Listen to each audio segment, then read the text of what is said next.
नमस्कार, स्वागत है आपका एनएमएफ न्यूज में। मैं हूं आपके साथ शबनम।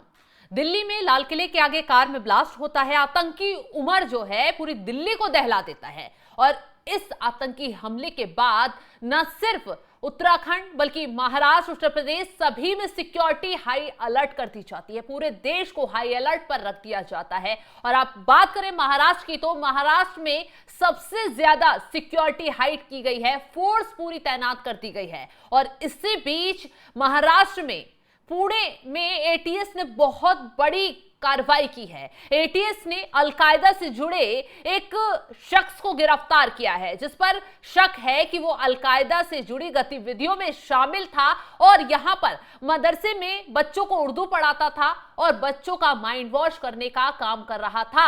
इसकी गिरफ्तारी के बाद पूरे महाराष्ट्र में हड़कंप मच गया है, क्योंकि जिस तरीके से अभी तक डॉक्टरों की गिरफ्तारी हो रही थी, अब टीचर भी रडार पर आ रहे हैं और आतंकी संगठनों से उनके लिंक पाए जा रहे हैं। चलिए ग्राफिक्स से पूरा मामला आपको विस्तार से बताते हैं कि महाराष्ट्र में एटीएस ने कितनी बड़ी कार्रवाई की है। दिल्ली ब्लास्ट के बाद महाराष्ट्र में एटीएस ने बहुत बड़ा एक्शन लिया है और इसी के साथ पुणे में अलकायदा मॉड्यूल में एटीएस का एक्शन हुआ है। अलकायदा से जुड़े यहां पर एक शख्स को गिरफ्तार किया गया है। एटीएस ने प्रोफेसर इब्राहिम आबिदी को गिरफ्तार किया है। इब्राहिम आबिदी की गिरफ्तारी के बाद से पूरे इलाके में हड़कंप मच गया। मुब्रा कोसा में इब्राहिम के घर छापेमारी में कई इलेक्ट्रॉनिक डिवाइस जब्त किए गए हैं, जिससे बहुत ज्यादा सबूत कहा जा रहा है कि बरामद हो सकते हैं। बच्चों को आतंकी गतिविधियों के लिए उकसाने का आरोप इब्राहिम पर लगा है। कुर्ला की एक मस्जिद में बच्चों को उर्दू पढ़ाता था इब्राहिम और उसी दौरान बच्चों का माइंड वॉश करने का काम कर रहा था।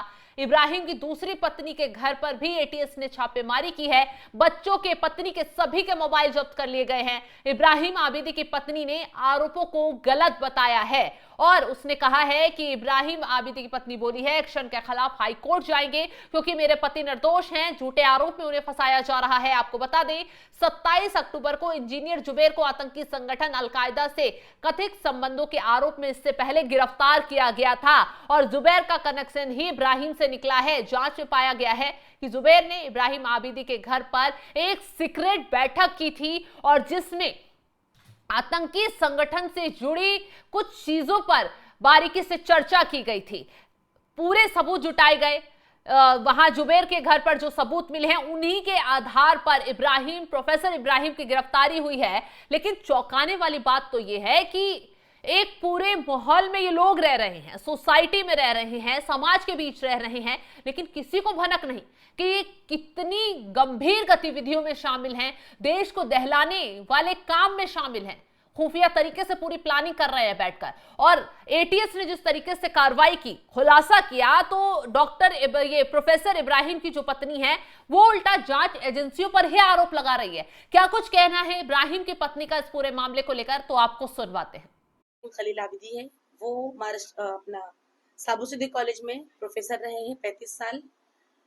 और कल पुलिस एटीएस पुणे हमारे घर आई थी, 15 की तादाद में थी। उन्होंने हमारा घर सर्च किया, सर्च वारंट के साथ आए थे। घर की तमाम तलाशी ली, 3 घंटा, 2 से लेकर 5 तक, 3 घंटे तक उन्होंने हमारे घर की तलाशी ली।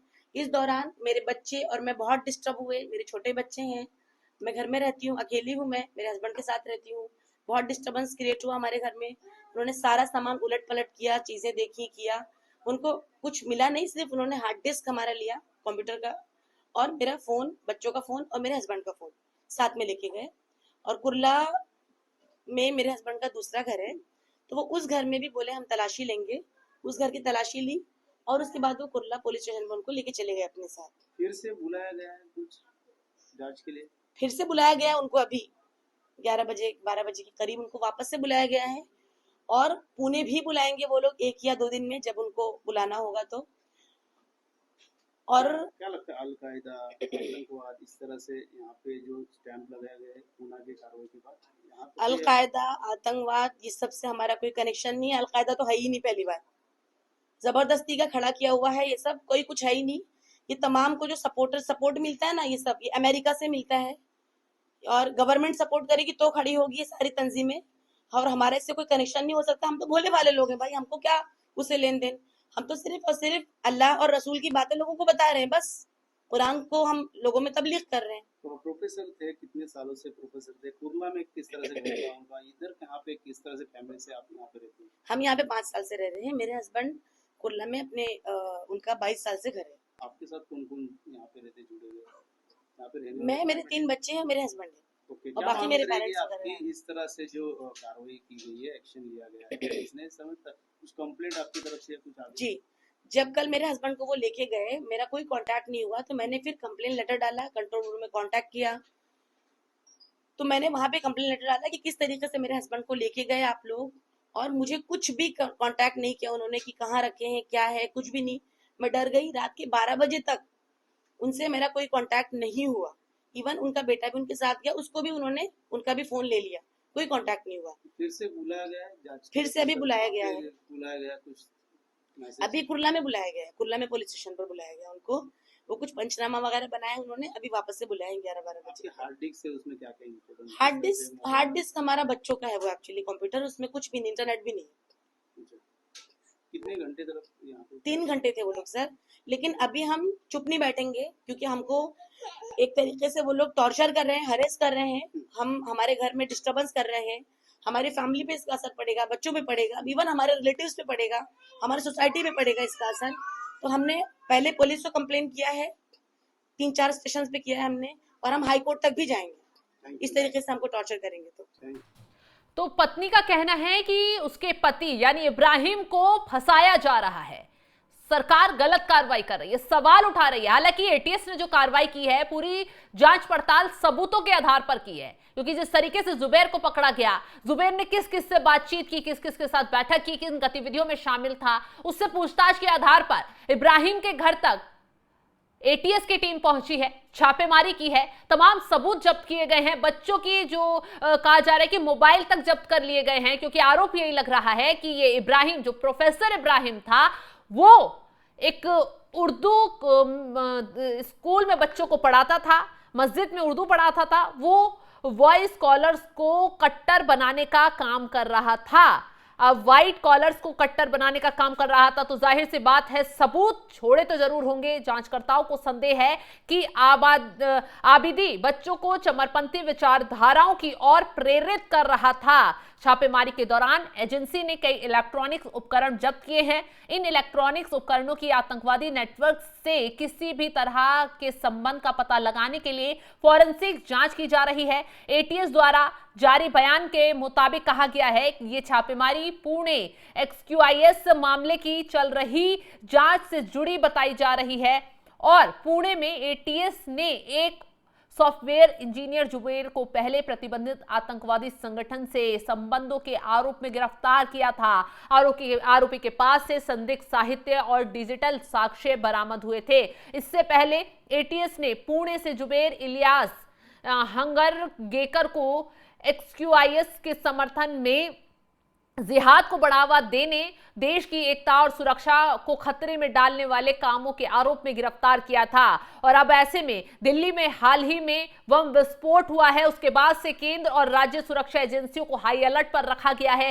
कई संवेदनशील जगहों पर सुरक्षा कड़ी कर दी गई है। जांच टीमों ने किसी भी संभावित खतरे, अप्रिय घटना को रोकने के लिए निगरानी बढ़ा दी है। इस बीच गुजरात एटीएस ने इस्लामिक स्टेट यानी कि आईएसआई से जुड़े 3 लोगों को अहमदाबाद से गिरफ्तार किया। उनके कथित तौर पर पूरे भारत में आतंकी हमले करने की साजिश रचने का आरोप उन पर लगा। गुजरात एटीएस अधिकारियों का कहना है कि अहमद मोहिउद्दीन, सैयद मोहम्मद सोहेल और आजाद नाम के संदिग्धों पर लगभग 1 साल से नजर रखी जा रही थी। उन्हें हथियार सप्लाई करने की कोशिश करते समय हिरासत में लिया गया था। साथ ही ये समूह हथियारों का आदान प्रदान करने और देश भर में कई जगहों पर हमला करने की योजना बना रहा था। उनके संभावित ठिकानों और सहयोगियों की पहचान के लिए जांच की जा रही है, और उसके एक दिन बाद 10 नवंबर को गिरफ्तार किए गए संदिग्धों में से एक आजाद की पहचान उत्तर प्रदेश के शामली के रहने वाले की हुई है। उनके परिवार ने आतंकवादी समूह के साथ उनकी कथित संलिप्तता के बारे में किसी भी जानकारी से इनकार कर दिया है। यही वजह है कि धीरे धीरे जांच बढ़ती जा रही है, कड़ियां जुड़ती जा रही हैं। जांच में पता चला है कि गिरफ्तार इंजीनियर जुबैर, जो ठाणे से पहले गिरफ्तार हुआ था, टीचर के घर पर बैठक में शामिल था। यानी जो ये प्रोफेसर इब्राहिम गिरफ्तार हुआ है, इसके घर पर ये जुबैर बैठक में शामिल था। इस बैठक में तमाम योजनाएं कट्टरपंथी संगठनों के आदेश पर बनाई गई थी और इसी की वजह से इसे धर दबोचा गया है। और जांच एजेंसियां जो इसके पास से खुलासे हुए हैं उनसे हैरान हो रही हैं। अब जांच पड़ताल सख्ती से की जा रही है कि इसका कनेक्शन भी इन जो लोग गुजरात, फरीदाबाद, लखनऊ से पकड़े गए हैं और दिल्ली में जो ब्लास्ट हुआ है उससे तो नहीं है। इसी वजह से छापेमारी ताबड़तोड़ तरीके से चल रही है। ताबड़तोड़ तरीके से सभी लोगों को खंगाला जा रहा है। जिन पर थोड़ा भी शक है, जांच एजेंसियां उन पर सख्ती बढ़ा रही हैं। फिलहाल जो खबर हमने आपके साथ साझा की है उसको लेकर आप क्या राय रखते हैं, कमेंट बॉक्स में जरूर बताइएगा। तमाम बड़ी खबरों की अपडेट के लिए आप हमारी वेबसाइट www.newsnmf.com पर भी लॉग इन कर सकते हैं। नमस्कार।